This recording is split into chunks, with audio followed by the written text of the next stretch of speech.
Hi, Rage Nation. Have we got an event for you, an entire weekend of Rage Nation? It's all going down on the Summer Showdown, which is happening August 6th for Roll in the Cage. And then the very next night on Saturday is Rage in the Cage 82. And this guy right here, Yosuke Shingu, I said it right. He is fighting. This is his debut for Rage in the Cage 82, Yes. in fact. And we're so excited to have you on a card with us. This is my first time to interview you, and this is your first time to fight for Rage in the Cage. Your debut overall, it's your first Yeah. time to fight in the cage. So tell me a little bit about yourself. I work at the marketing agency. I train at the New Limits Academy with Zevin and JD, and then I train at the American Elite. And then I love my dog, and that's pretty much it. Well, okay, so I want to get back to the very beginning. I mean, what made you want to step foot into not one, but two MMA gyms that you're training at right now? So I've been training with the New Limits for, probably over 5 years now. And then my friend introduced me to go to there and then train like jiu-jitsu and then Muay Thai, and then, I loved it. And then, they train Tuesday, Thursday, Sunday. So, well, I got a Monday, Wednesday, so I was looking for the gym, and then Zevin goes to a different gym. So Zevin's a great fighter, so I just, Following in his footsteps. Yeah, exactly. All right, so had you had any background in martial arts before you were invited to come to New Limits, or just? Yeah, so whenever I was in Japan, I was doing karate, and then whenever I came to US, I was doing like friends' garage, like kickboxing and then Thai fighting or whatever, kind of like a fight club or whatever. We're doing that stuff, and then one of the co-worker told me to check out New Limits. He was living right next to the gym, so I just got into it. So what is fighting like in Japan versus what it's like here in the USA? I think it's fighting the same, pretty much same, Yeah. They use fists and legs, and I think Yeah. it's pretty much the same. I mean, Friday. is it just as popular of a sport here as it is there? I think MMA stuff is bigger here, and then over there karate, and then more like style like Pride and K1 was like very popular over there, and then UFC and the MMA stuff was not very popular. But whenever I came here, it's pretty awesome. Well, that's so good to know. And the reason I even asked you that, I'll have to talk to you about it later. I was actually in the process of writing a MMA-based movie a couple of years ago, and of course my aunt had a stroke and had to stop that. But in one of the scenes, we were going to Japan. So interesting to hear your perspective on fighting there and stuff. But so tell me a little bit more about, 5 years you've been training, of course, with New Limits, trained even as a child in Japan. So what made you finally say, okay, my time is now, I'm going to step in the cage? I think, I always wanted to get in the cage some point in my life. And then like last year, September of last year, I was trying to fight. I got hurt, and then I didn't do it. And then this time around, I told my coaches and teammates, and I'm doing that August fight or September, whatever they have a fight for. And then, it's kind of like I have a respect for everybody goes into the cage, and then I think it takes big balls to do it. There's a fly that is like attacking us over crazy. here.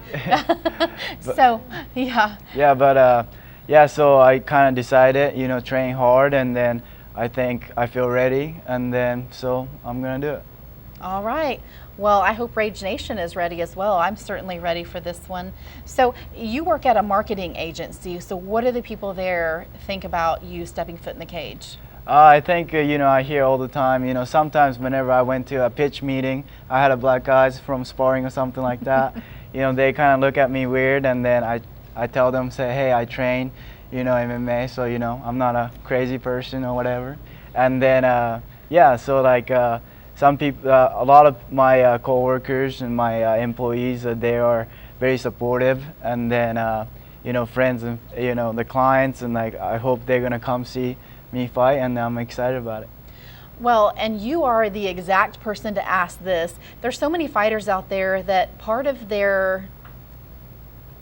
something that's really difficult for them is to sell themselves and to market themselves out there. And so as a fighter, part of the way that you make money and earn a living is to be able to sell tickets. And, you know, also, I mean, it's just the nature of the beast, whether it's local MMA all the way up to the UFC, the people that are put on the fight cards are the ones that can sell tickets, because if you can't sell tickets, you can't have an event. So it's all comes full circle in that aspect. So what advice might you have for fighters that are trying to market themselves out there? Oh, I think my advice, so I don't know if I can give advice since this is my first fight, but I've been telling everybody about it. Like whenever I see people, it's kind of for me as well. I don't back out the fight. Like I told everybody I'm gonna be there, and I'm excited about it. And then, you know, use the social media. And then for me, I made my dogs and then my fight nickname T-shirt. I'm gonna sell those stuff, and then hopefully everybody's gonna wear that T-shirt.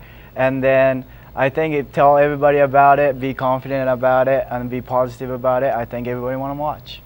That's true. And, you know, in this day and age, social media is really important, and using that every day and sharing, you know, everything that you can about the event, and specifically how they can meet you to get tickets and be available to that is really important, just from my experience in media as well.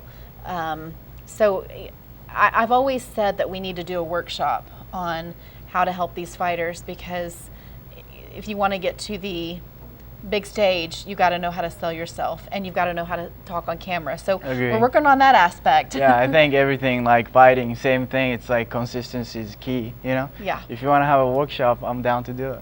Awesome. Well, we might actually do that. That Yeah. would be really good for fighters, I think. So that's a great great thing we might come up with here. So thank you so much for being here. Any last words, any shout outs before we wrap it up? Well, I just want to say thank you to my teammates, and then the gym New Limits Academy and the American Elite, and then they've been supportive.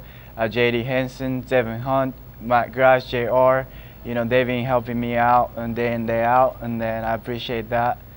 Wow, that's a great team of killers right there in the cage. So thank you to all of them. Thank you all, Rage Nation, for always supporting everything that we do at Rage in the Cage. This is something new for us, a back-to-back event called the Summer Showdown. You can get tickets to one event, both events, or a combo ticket, which is discounted if you buy the two. So we will see you guys there for Roll in the Cage August 6th, Rage in the Cage August 7th, all going down at the Oklahoma City Farmers Public Market. Tickets at stubwire.com or any fighter on the card, and we'll see you then.